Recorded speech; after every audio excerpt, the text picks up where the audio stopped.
Welcome to the Hello Seattle podcast, a local perspective on living in and moving to Seattle. Yeah, we're excited to introduce you to people, places, and communities that make living in our hometown special.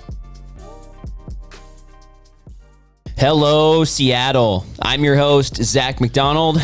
And I'm your host, Dan Keller. And this is almost the third version, if you will, the next level of the how much do you need to earn to buy a home in the greater Seattle area. Yeah, it seems like it's a popular topic. So bringing back some more suburbs this time. And last week we talked about some of the top suburbs on the east side.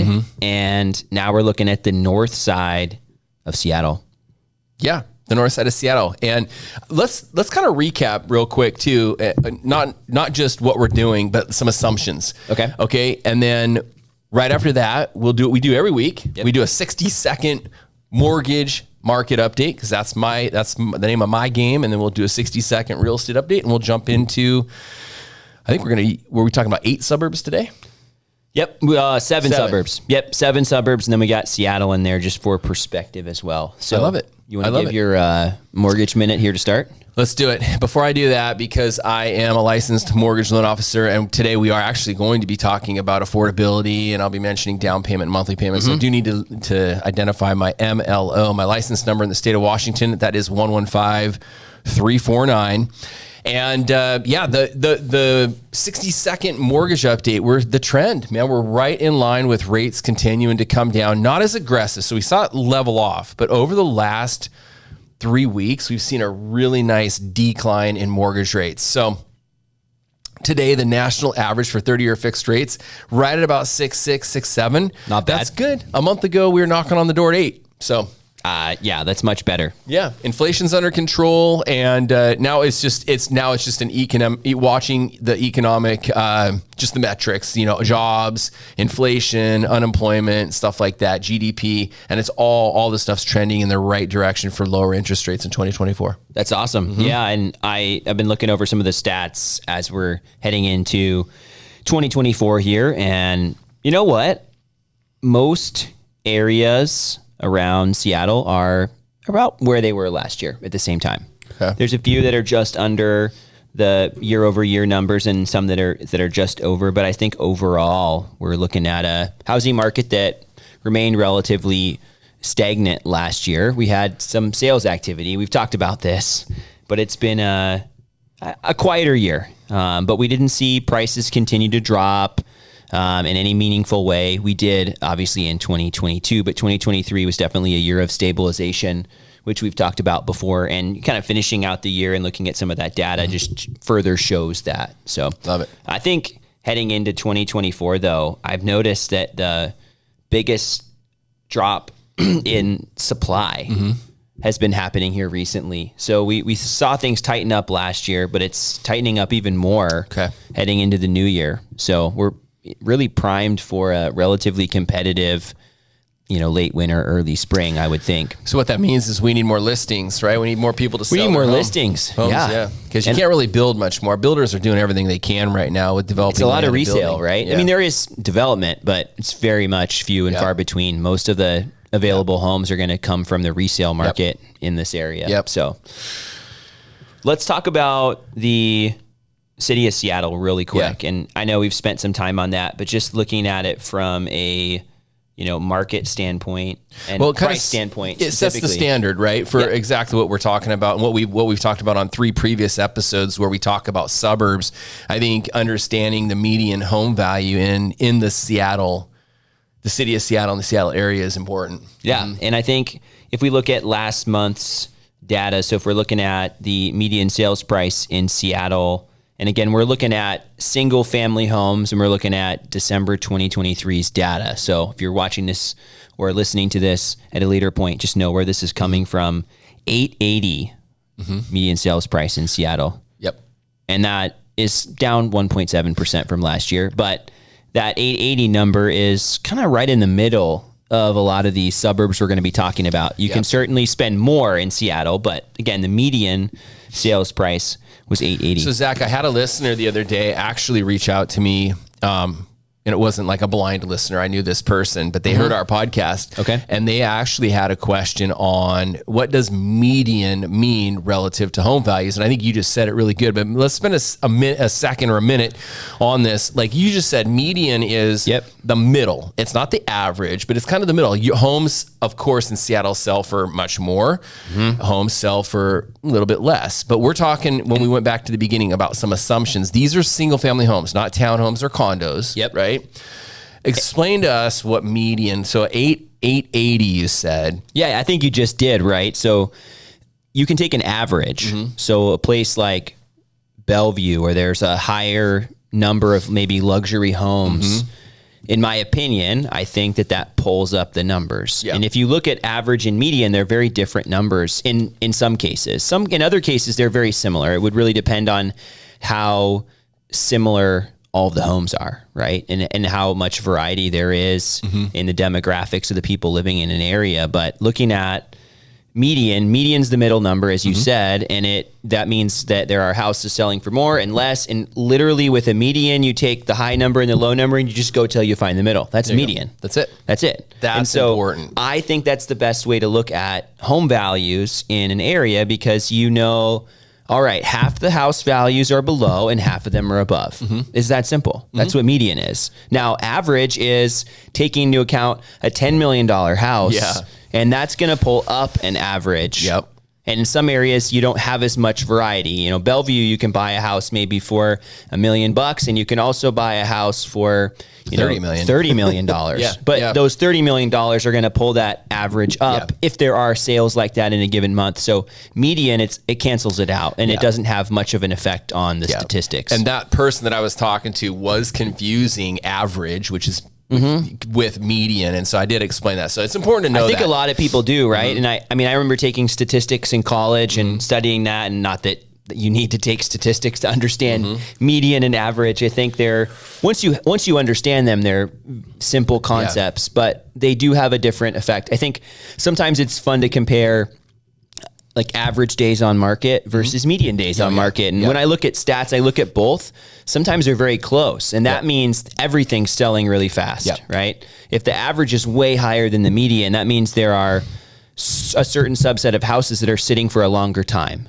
So the closer that gap is, let's say it takes the median days on market's 10 and the average is 12, everything's selling stinking fast, right? And they're also selling all within that same window.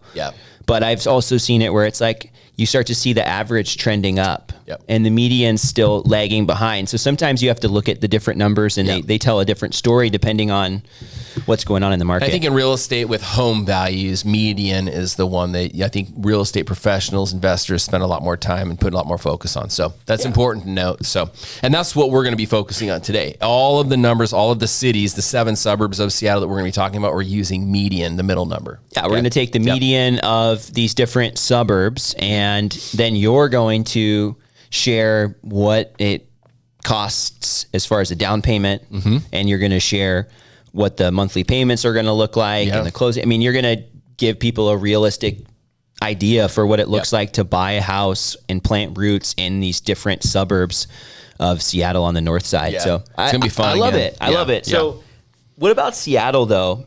Did you mark it up and mock it up for us? Okay. Yeah. Well, I had it from our previous podcast, but we just changed it just because the previous one was a month or so ago. So this is updated data. So median sales price is $880. So before I go into some numbers, let me give, from a mortgage lending standpoint, some of the assumptions that we used. So, and these are all, again, averages in the Seattle area. I used a 760 qualifying credit score. All right. I used the average down payment right now. The most common down payment for the second year in a row in Seattle is about 7%. So I used a 7% for the down payment. We used, again, the assumption it's a single family home, not a condo. And then because you're putting down only 7%, there's PMI. So I used a 0.27 PMI factor. And this will all help identify the total monthly payment. And lastly, interest rate. This is not a rate quote, but using this scenario on today, which is, what are we, or Friday, January 5th is when I quoted this, okay? Yep. So I used a 6.5% 30-year fixed, and I do have the APR for each one of these, but the APR for most of these is 6.97%, all right? So those are my assumptions. I have to get those assumptions out of the way so you understand how I came up with these monthly payments.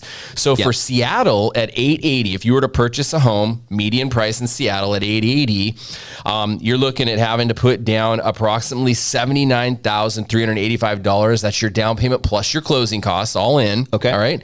And then your total monthly payment, which includes principal and interest and estimated property taxes, homeowners insurance, and PMI. All of those included, you're looking at about $6,114 a month. Not bad. So then I reverse engineer from there based on that monthly payment, and then one last assumption, that you have about $500 a month in revolving debt, whether it's a car loan or credit card, whatever, student loan. That makes a lot of sense. And for some people, that's going to be quite a bit more. Yeah. Especially maybe a first-time home buyer that's still maybe got some student loans and maybe an auto payment or something like that. Could be more, could be less. Again, the reason why we use these assumptions is just to get you kind of a ballpark idea, and then we encourage you, as you're listening to this, if you have questions, zero obligation, reach out. We're happy to have a preliminary conversation with you tailored to your scenario, your situation. Of course. But based off of about $500 a month in revolving debt and a total monthly payment of $6,114, you need to earn about $177,000 a year total household income to qualify for the median sales price in Seattle right now. Okay, but that's also with a 7% down payment. So 7%, if you didn't make that much money and you could put less and still make a purchase. You could put less. Yep. Yeah. Okay. Or I mean, put or you more. Could make less. Yeah, you put more down and make less. Excuse me. Yeah, you put more down, you could make less. Or the other way around, maybe you could do a 5% down payment. Interestingly, last week when we were talking about the east side, you in most cases had to put 20% down in order to qualify. Yeah. Even no matter what, right? Because we were in the jumbo category, but in our scenarios today, we don't need to do jumbo loans, right? Yeah, so remember this too. All of the scenarios we're talking today are under that jumbo limit. If you're wondering, jumbo, it's just shy of $1 million loan amount, not purchase price. Yep. So $1 million loan amount in King, Snohomish, and Pierce County. So today we're not even going to get into jumbo land. So yeah, of course, if you put down, for example, in these scenarios, 20%, the amount of money you'd need to earn annually would be, a little bit less. Okay. So let's talk about Shoreline. And actually, no, let's start in your order. We got this in an order. Let's stay in it. Mountlake Terrace. Let's start with Mountlake Terrace. So we're going low to high here. So let's do this real quick, Z. I think this is important. So as you're listening to this on the podcast, now if you're watching this on YouTube, we're going to have some graphics up on the screen. Yep. But let's give an overview of the 7 suburbs that we did pick today of Seattle. Yeah, okay. From lowest to high. Okay. We'll just go in order as far as what we're going to be looking at. So we got Mountlake Terrace. Yep. We've got Lynnwood. Yep. Shoreline, Edmonds, Kenmore, Lake Forest Park, and Brier. Yeah. And these are great, you, the real estate pro, picked these out. These are great suburbs, very, very common suburbs of the north of Seattle. Yeah, and they're also close to Seattle. There are other cities that are drivable to Seattle. I wouldn't really say they're suburbs of Seattle. Maybe they're suburbs of Everett. So the farther north you head, Everett's a big city. There's a lot going on in Everett as well. So I would say there are some other ones we could include, but these are all relatively close to Seattle as far as the drive goes as well. You know what? The majority of these all have in common too. What's that, Dan? Light rail. Light rail, baby. Yeah, Mountlake Terrace Terrace got a station opening soon. Lynnwood, Shoreline, Edmonds isn't really going to get light rail, but it's touching Mountlake Terrace. So it really is going to be, if you wanted to, use a light rail. You got Kenmore. That's more of a drive. Lake Forest Park, same deal. But it's about like Edmonds, right? Yeah. 10 minute drive to the light rail. Yeah, it's pretty sweet. And Brier as well. So I think, the west side is benefiting way more than the east side from the light rail. Right now. So anyways, a lot of these cities too are older. Yeah. I would say Lynnwood's the one that has the most new construction going on as far as like actual new homes. You get a little bit of urban infill in these other places, but Lake Forest Park and Kenmore and Edmonds and Shoreline and Mountlake Terrace, these are all built, 60, 70 years ago in a lot of cases, and some even before that. Well, and our most pricey one today is Brier. We had the mayor of Brier on one of our recent episodes of the podcast too. Dale, that was a great episode. And this is one of the reasons why we're doing this podcast too, is how cool would it be if you're buying a home in a city to be able to hear from the mayor a little bit more about the city and what that mayor is passionate about. So, I want to say it was episode 5. Episode 5? Go to the just go to our Hello Seattle podcast and you'll see it, Living in Brier. But that was a great podcast. That's awesome. Yeah, I really enjoyed having Dale on, and hopefully we'll get to have some other mayors on here as well. Dale connected us with a few of his friends, so we'll see when we can get those guests on as well. So, okay, let's talk about Mountlake Terrace first. So, as far as location goes, again, this is a podcast. So, Mountlake Terrace is just north of Seattle on I-5, so pretty close. We talked about the light rail coming there. You've got Shoreline first and then Mountlake Terrace. So it's not directly touching Seattle, but it's touching Shoreline that's directly touching Seattle. So close proximity to the city, really quick drive with no traffic. But it could take a little bit of time when there's traffic for sure. So that's where the light rail is going to bring a lot of value to people commuting to the downtown core. So as far as median sales price goes, $730,000, $730,500. Mountlake Terrace is one of those places that historically was really affordable. And over the last 5 to 10 years, we've seen prices climb dramatically in Mountlake Terrace, more so than other places because, well, the light rail's coming there, and also people wanting to be close to Seattle but not in Seattle.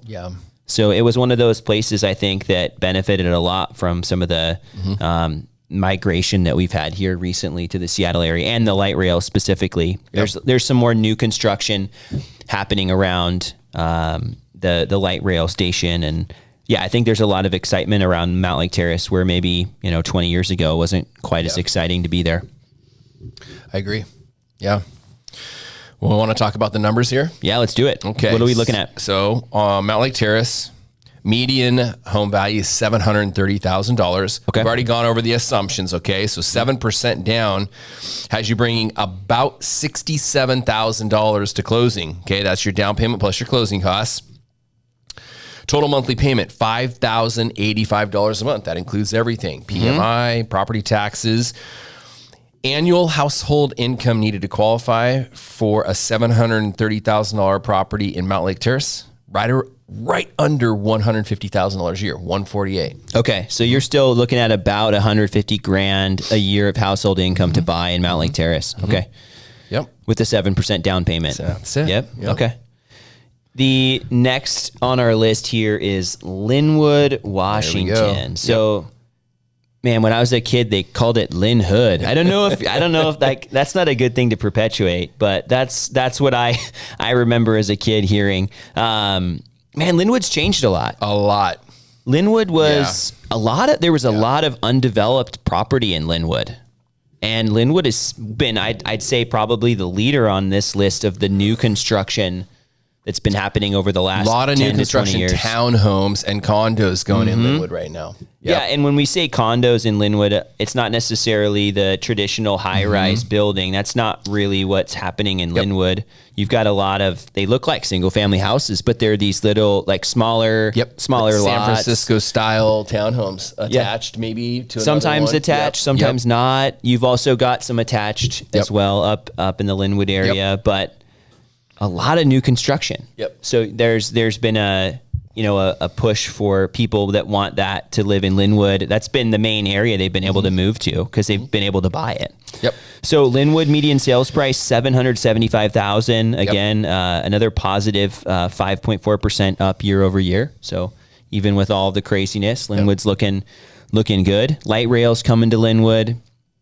And I think as far as geography too, with Lynnwood, as we've been mentioning this, Lynnwood is just north of Mountlake Terrace, and again, really easy access to I-5. You've also got the Elderwood Mall there as well. So I think, and you go down the west side of Lynnwood, and you're waterfront, right? Not waterfront, but water view. Well, you get over to Edmonds. You know, Lynnwood's kind of long and skinny. I mean, it goes north pretty far, but then if you head far enough west, you hit Edmonds. So Lynnwood never really gets to the water. You might be able to see it, but you're going to be in Edmonds by the time you get to the water. Okay. Yeah. Fair enough. So what does it look like to buy a house in Lynnwood? What does somebody need to afford, need to make? Yeah, $775 is our median sales price. So same thing, $70,700 for your down payment and your closing costs. Okay. Total monthly payment right around $5,393 a month. So you're going to be right around that $150,000. It's $158,000 total household income needed to buy a home in Lynnwood. Okay. So we're still looking at 150. I think that's going to be our theme. We're going to be in that 150, maybe 150 to 275 or 150 to like 225 type of range is probably where we're going to end up for these suburbs is my guess. All right, let's look at Shoreline next as far as affordability goes. And Shoreline, you and I both live in Shoreline. We do. We do. We've also done a podcast on Shoreline as well. Yeah, with your home inspector. Had Jeff, the home inspector on. Love it. It's fun. We're going to keep doing more of these and have more of those kind of living in type of videos and podcast episodes. Yeah. Episode 4 of Living, or Hello Seattle is Living in Shoreline. Yeah. So Shoreline is directly touching Seattle. On the west side, you're running up along the water. We are. Yeah. I mean, you're right on the water. They actually call that Richmond Beach, right? Yeah. Richmond Beach is right there on the water in Shoreline. Beautiful spot. I think if you're heading over to the east side, I think of Shoreline, I think the benefit or the large benefit right now is the light rail coming, right? I think the east side of Shoreline in the past was more like Mountlake Terrace. Kind of had the similar kind of vibe of Mountlake Terrace. And again, there's a lot of excitement in Shoreline as far as some of the new construction and development. And a lot of that's happening right around the light rail station, either on the west side or on the other side there. So I think people are excited about what's happening in Shoreline right now because of the light rail. Yeah. Schools are also great. That's something we talked about in that Shoreline episode. Some of the best on the west side here. $794,990 is the median sales price in Shoreline. Dan, what does it look like if someone wants to buy and live in Shoreline? Yeah, same thing. 7% down at $795. You're looking at about $72,367. That's down payment plus closing costs. Total monthly payment is going to be right around $5,531 a month. So that puts you at about $161,000 of annual household income needed to qualify for that. So like you said earlier, we're right under 150. Now we're right above 160 for income needed to qualify. Okay. Well, let's go to Edmonds because Edmonds also has a special place in my heart because, well, I was born in Edmonds and I've lived in Edmonds. I don't know how many different times I've lived in Edmonds. It's so close to Shoreline too. Literally we walk into Edmonds. It's that close. Yeah. And I used to live in Edmonds. Our other house that we just sold was in Edmonds and we would walk across to Shoreline. So now we're just doing the opposite, right? Walking into Edmonds. I feel like we live in Edmonds more than we live in Shoreline. Being on the west side of Shoreline, we end up downtown Edmonds a lot. Exactly. Edmonds directly touches Shoreline like we talked about. So it's kind of like Mountlake Terrace as far as location on the map, but it's over on the Puget Sound side. So you've got the water and you've got a little bit more of the, you got the Edmonds shops and stuff like that. The downtown living, the water. But like you said, Jenny and I, we spend our time eating and recreating downtown, right? Edmonds. But you said this earlier too, that Edmonds also touches Lynnwood. Yeah, and Edmonds is also really long and skinny, so it just follows the water. At Lynnwood's kind of in the middle near I-5, and then you've got two different zip codes that Edmonds is. So you got 98020 and 98026. 98020 is going to be a little bit more towards the downtown core, and then 98026 Edmonds is going to shoot up all the way to Mukilteo on the far north side. So again, long and skinny. It can take a long time. It can take you 20 minutes, even more, to get from one side of Edmonds to the other, driving back roads. I agree, and I can verify that. And I've lived on both sides of Edmonds. In my childhood, I lived in Edmonds a couple different times in different houses. So love it, though. So looking at Edmonds, we are looking at a median sales price. Hold on. $870. So if somebody wants to buy a house in Edmonds, Washington, How much do they need to bring to the table? Yeah, at 870, you're going to put 7% down. That puts you at about $78,559 for your down payment and closing costs. Total monthly payment, $6,045 a month. So your total household income needed to qualify for that scenario is right at $175,000 a year. Okay, $175,000 to buy a house in Edmonds. And we talked about median earlier, so I figured I'd mention this. If you're living in, depending on which part of Edmonds, the median sales price for 98020 is going to be higher than the median sales price for 98026. And this number is taking into account both. So it's possible to buy a house that's even more affordable if you were to be in 98026 and head a little farther north. But again, this number is taking into account all of Edmonds. Cool. So we already talked about Seattle, which is kind of right in the middle, interestingly, on our list of the suburbs. It's kind of smack dab there in the middle, but we can jump to Kenmore, which is we're getting up into the nines. Yeah, Kenmore's just north of Lake Forest Park and a little east of Mountlake Terrace. So you're kind of starting to hug Lake Washington a little bit. Really far end, the north shore of Lake Washington. That's when I think of You know what? When I think of Kenmore, Z, what do you think? I think of the Evening Magazine, the Seaplanes. Oh yeah, Kenmore Air. Right, aren't they? Isn't Kenmore Air right there at the very? Oh, it is. Yeah. Right so you've got the Sammamish Slough, which is connecting Lake Sammamish to Lake Washington. Okay. I think that's why Lake Sammamish's water's a little cleaner. Okay.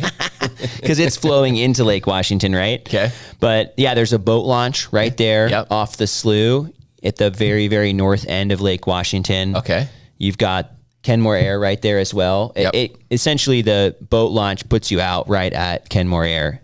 It's a fun little spot on the lake.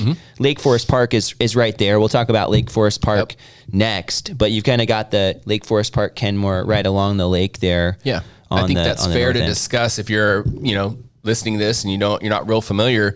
Lake Washington separates Seattle and Bellevue, the east side, right?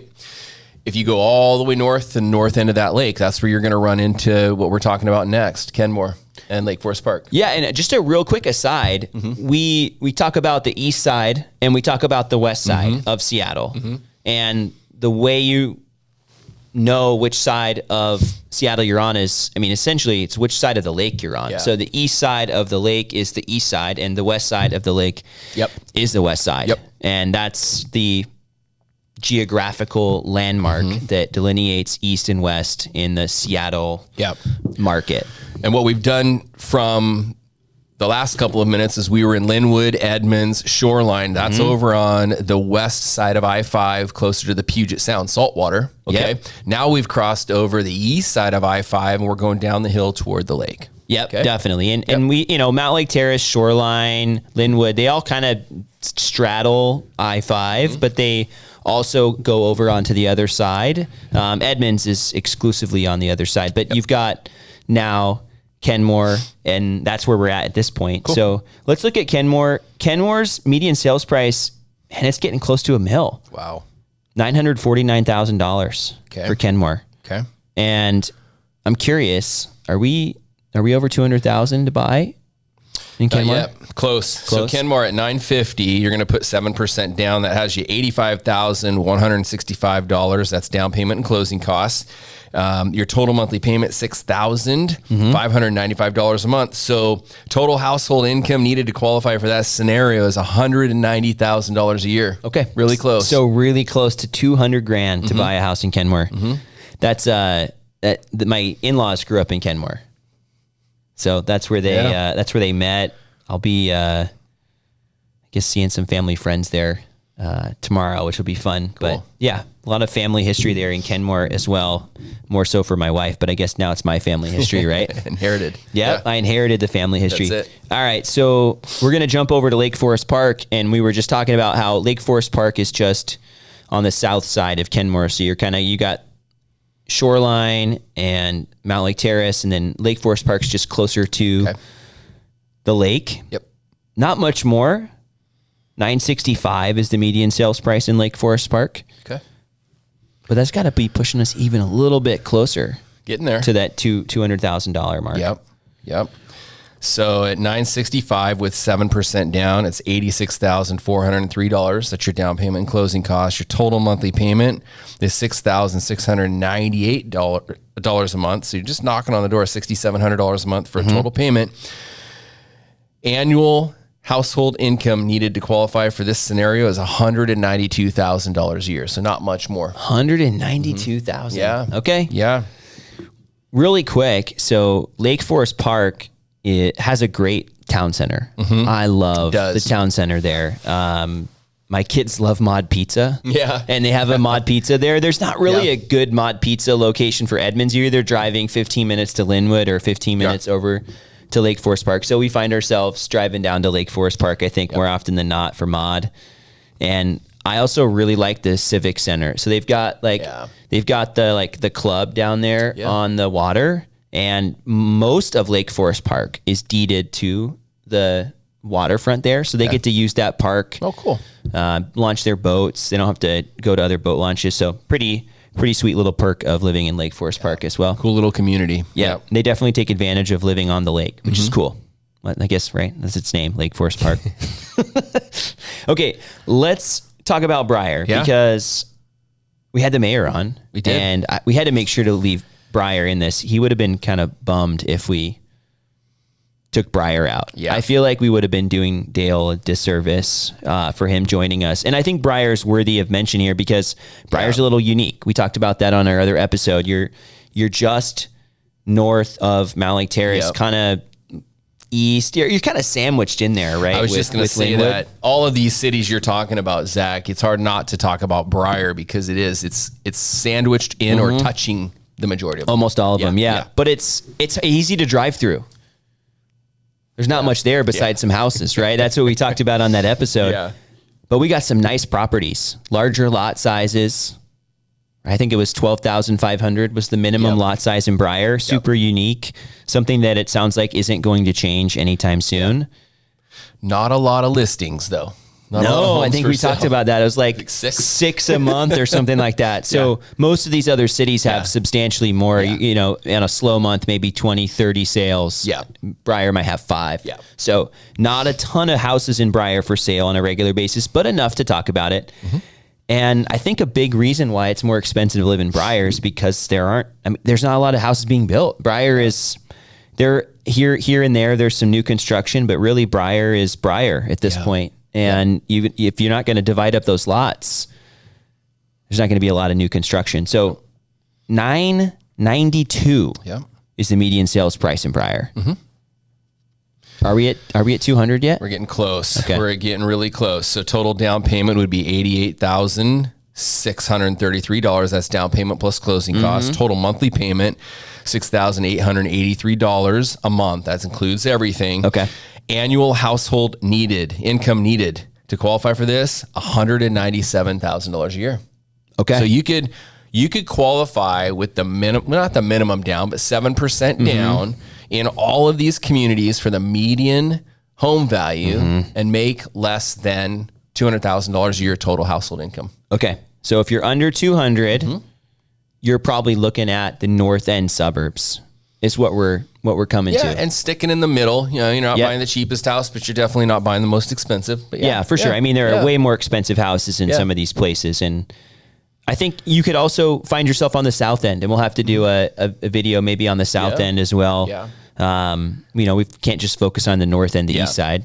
But I have a feeling that we're getting such great feedback on these podcasts because it's relevant, helpful information. We'll end up going up into Snohomish County, and I think we'll end up going down into Pierce County. But I think the biggest takeaway in putting together the research for these podcasts is that you can buy in these suburbs with the minimum down or with 5 to 7% down and earn less than $200,000 a year. I think that's the big takeaway here is that median home value in these areas. I mean, that's still a pretty good income. Yeah. Right? But that's where if you have the dual income household, it is easier to buy. Yeah. I think it's becoming harder and harder to buy a house in Seattle and anywhere around Seattle with one income. Would you agree? Yeah. I just listened to Kevin O'Leary. So the billionaire on the Shark Tank, right? He was on. Let's go with millionaire. I don't think he's a billionaire. If he's a billionaire yet. But he was on, I don't know, MSN or some, news channel today. And he was talking, the conversation was that there are so many first-time home buyers that are opting to get out of college and live with mom and dad still, move back home. Mm-hmm. That was the title of it. And the news anchor was like, what are your thoughts on this? And he said, I think it's a horrible idea. I think when you go to college, you need to go out and he gave the analogy. He gave I think mom and dad might think it's a horrible idea too. Well, he gave the analogy of a bird that is dead underneath the nest, was unable to fly, was unable to learn how to fly. And like failure to launch.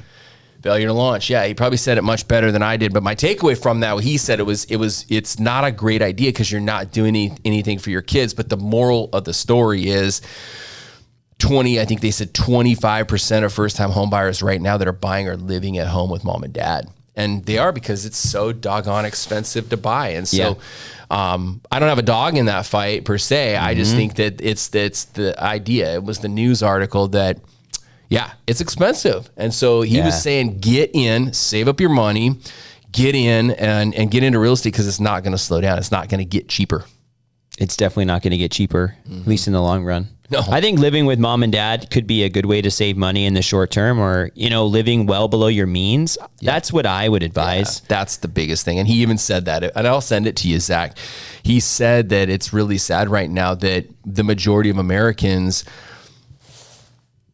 30% of your take home should go into savings, and they're spending the majority of that 30% that should go into paying off debt, student loan debt, credit card debt, or to savings, and they're wasting it on, I just did a goal planning class, and I started it with this quote.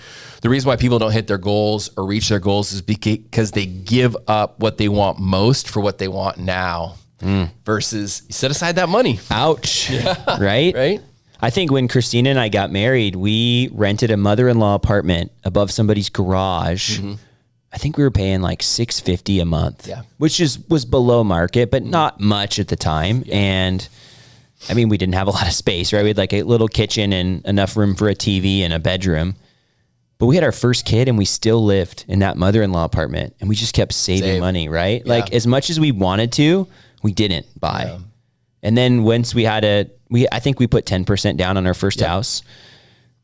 We jumped in, and the market's changed dramatically since then, and we don't even own that house anymore. But I think that was a good learning experience for me. Is like, it's hard to get ahead if you're spending all your money to survive. Well, you did it right. You lived below your means. You saved, you earned, you saved, you earned. And then I was fortunate enough to help you when you guys bought your first home, and you put down that 10%. You bought a home that wasn't your dream home. Nope. That wasn't super special. But the really cool thing, that home allowed you to house hack.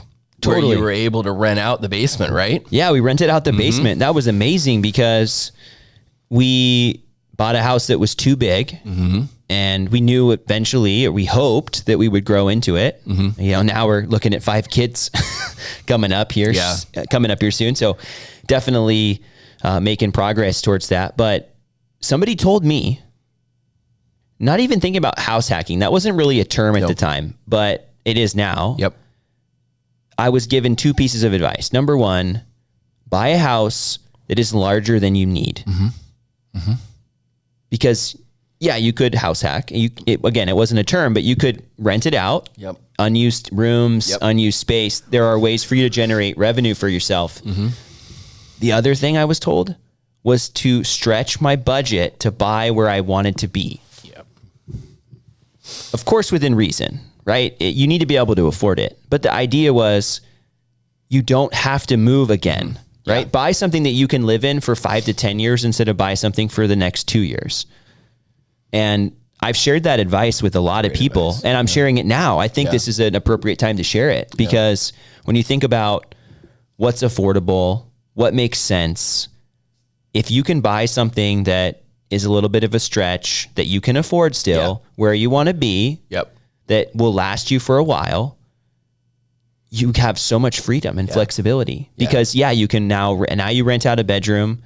It's inconvenient to have somebody live with you. I think we really enjoyed it. We also enjoyed being the one living with somebody else, but we're able to pass along that same blessing that we had right, to somebody else and charge below market rent to live with us in our house, and for somebody else to be able to save up money. And and we had multiple different tenants over the time we were there.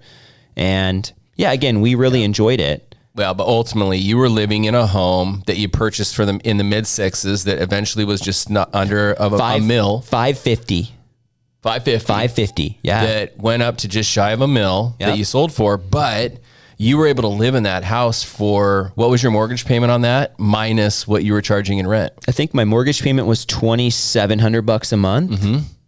And we were charging like $1,000 a month in rent. So $1,700 a month to live, to own a home was my, that went up in was my net mortgage payment. In Edmonds. Smart with your money, man. You guys did it right. And that's allowed you to live in a wonderful house right now, beautiful house right now that suits your needs. And and again, that house isn't even my dream house, right? But it works, and it's going to work for a while. Yeah, it is. And I think that same advice is important to take, right, for that scenario too. Yeah. So you need something that's going to last you for a while, and it gives you the flexibility. We've been looking to buy another house for multiple years, but we didn't buy one. But we looked at many houses over the last probably 3 to 4 years. How many times did I ask you to pre-approve me? I think I had you pre-approve me almost every year since I bought that other house. And your patience paid off. And this house that you guys just bought this last year is because I knew I wasn't living in my dream house, but I also didn't need to move. Exactly. But I chose to move. And that's the position you want to be in. If you are a homeowner, you don't want to get in a place where you have to sell and buy. Great advice, Zach. Great advice. So, do you have any parting thoughts for the listeners here today? I think this is just helpful information. As a mortgage professional, I spend a lot of time talking about budgeting and how much do you have to earn to buy here? How much does it cost to live there? And so I think we're accomplishing that on these podcasts. And like I said earlier, the feedback's just been great. So we're going to continue to pick some of these suburbs. And I want to encourage you as we close, if you have questions or if you would like to see additional information on the podcast, let us know. Reach out to us. Let us know. I think another thing I was thinking about here today too is a lot of the information you find online about real estate and the housing market isn't necessarily the information that most people want or need. I make a lot of market updates and provide a lot of information, but that information is data and statistics. That doesn't tell somebody how much money do I need to make to buy a house in my situation? How much money do I need to have saved up to buy a house? If we're honest, those are the questions people are asking. They want to know tactical answers to questions that are relevant to them. And I think a lot of the information that's out there isn't that easy to digest. It's not the information they really want the answers to. Okay, cool. The house costs this much. Well, can I buy it? What do I need to do to be successful in a purchase? So I think that's where these episodes are super valuable to people. And I'm enjoying these. So let's keep doing it. Let's go. All right. Do it. Well, goodbye, Seattle.